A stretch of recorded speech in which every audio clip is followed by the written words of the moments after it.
Good afternoon sa ating mga kalamig, no? Andito na naman tayo sa All About Aircon para mag-review ng iba't ibang brand ng aircon at magbigay ng aircon advice sa inyo, no?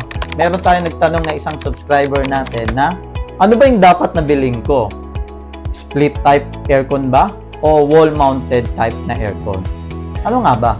Bago tayo dumating dyan, dapat muna nating malaman kung ano nga ba yung mga advantage at disadvantage ng split type aircon at window type na aircon.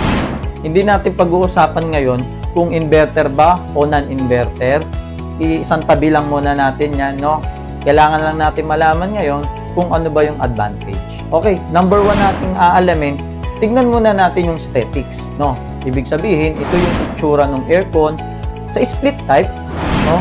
Pag sa aesthetics ng aircon, sabihin na natin mas maganda siya tignan, mas elegante siya tignan, pwede siyang pambahay, pwede rin pang opisina, no? Kasi ito na yung mga bagong labas na aircon, yung mga split type na aircon, no? Unlike sa window type natin na aircon, ang tawag sa kanya conventional o compact design, no? Yung mga lumang aircon na, yung mga box type natin na aircon, no? Pagdating naman sa aesthetics, sabihin na natin medyo old, o sabihin natin naiwan na yung design niya, yung mga sinauna pang design, no?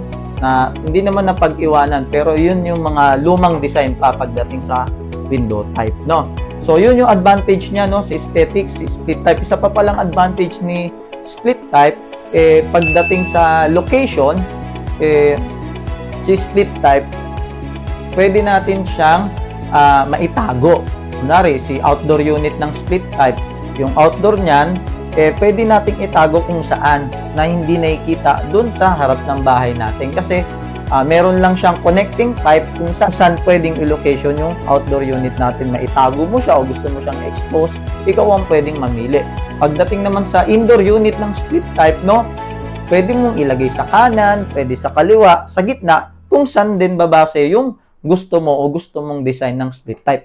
Unlike sa window type nga, pagdating sa location, medyo limitado siya.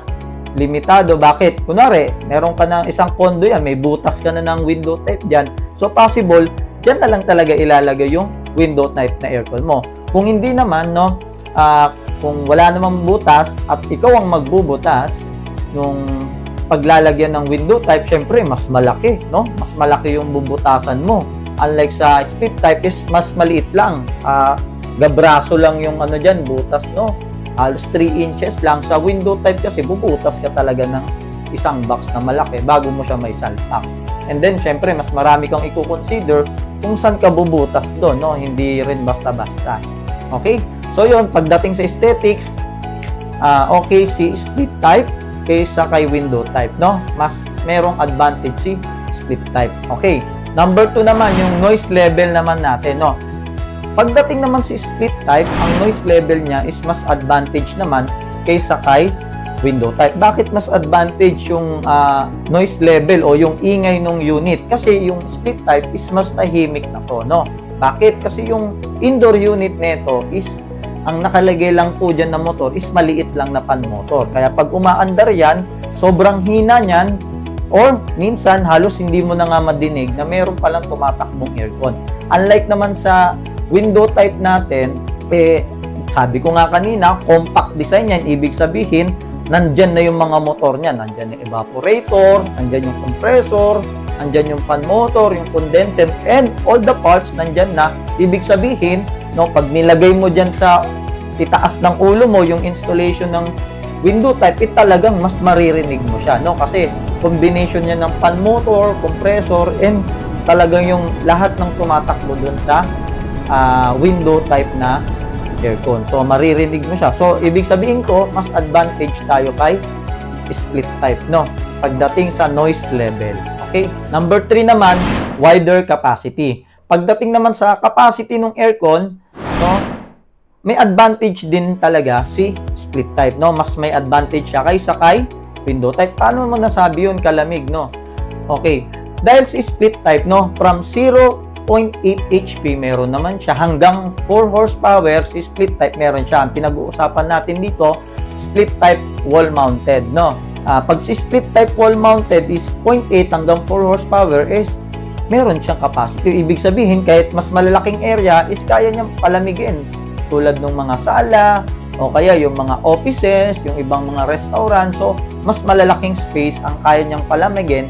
Unlike sa window type naman, meron naman to maliliit lang, no? May 0.5 horsepower, 1 HP, hanggang yung iba dito, maximum na 2.5 horsepower, no? Hanggang dun lang, hanggang 2.5 lang, no? Pero yung ibang ang window type na lalo inverted is nasa 1.5 hanggang 2 HP lang, no? Pero yun nga, sa split type is mas wider capacity. Ibig sabihin, makakapili ka kung anong capacity ang na aircon ang kukunin mo. O kung mas malalaking area ang paglalagyan mo, mas advantage na si split type ang gagamitin natin. Okay, number 4 naman. Ano namang advantage at disadvantage nila pagdating sa tinatawag natin na maintenance cost. Okay, sa maintenance cost, mas may advantage dito si window type unlike kay split type. Bakit? Bakit kalamig, no? Kasi si window type is dahil nga compact lang siya, no? Paglilinisan to, ibig sabihin maintenance na natin, no? Mas mura pa yung singilan niya. Mas mura yung singilan ni window type kaysa kay split type, no? Si window type nagre-range ng mga ano lang hindi ko nababanggitin, no? Kasi iba-iba yung presyo ng ano, pero bibigyan ko na lang kayo ng ideal, no? Ng ideal na presyo sa market, nasa around 700 to 1,000 si window type. Pagdating naman sa split type, no? Nagre-range siya ng mga 1,200 hanggang 1,800. Ganun po yung mga split type wall mounted. Ibig sabihin, mas mahal ang maintenance cost ni split type kaysa kay window type. So, pagdating sa maintenance cost, mas lamang mas may advantage si window type. Okay, yung number 5 naman natin, ang titignan natin dyan is less back job. Sino nga ba sa dalawa yung mas less ang back job, no? Si window type o si split type, no? Pag less back job ang pag-uusapan, is syempre mas advantage natin dyan o mas may advantage natin si window type aircon kaysa kay split type. Bakit? Una, sa upon installation pa lang kasi, no? Si window type is manufacturer design na, no? Andyan na yung motor niya, yung compressor. Sabi ko nga kanina, compact design na, no? Ibig sabihin, i-install mo to, isasalpak mo na lang kasi naka-design na siya, wala ka nang gagalawin dyan, no? Kahit ikaw mismo na customer o ikaw hindi ka ganong marunong sa aircon, basta kaya mong buhatin yan, no, isasampa, no, may kakabit mo siya, no. Unlike kasi sa split type aircon, split type aircon natin, ito kasi kailangan mo pa ng technician para may kabit ko. Kaya mas disadvantage siya doon. Bakit? Kasi si split type is meron siyang indoor at outdoor unit, so hindi pa siya magka-connected. So, kukonektahan pa yan ng copper tube, no? Kung saan sa copper tube, idudugtong yung indoor tsaka outdoor unit, no? May gagalawin pa silang tubo dyan, may ipi-flare pa, tapos meron din tayong i-connect na wiring dyan, yung communication wire niya between indoor and outdoor unit, no? So, dahil dahil mas maraming gagawin yung mga technician, mas malaki rin yung possible po na meron tayong human error. Yun lang ibig sabihin natin dito, no? Mas malaki yung human error rate pagdating sa split type kaysa sa window type, no? Kasi si window type, sabi ko kanina, no? Manufacturer design, wala ka nang gagalawin, sasalpak mo na lang, sasaksak, i-on. Pagdating kasi si split type, no? Kailangan mo ng technician, and then syempre, may gagalawin pa dyan.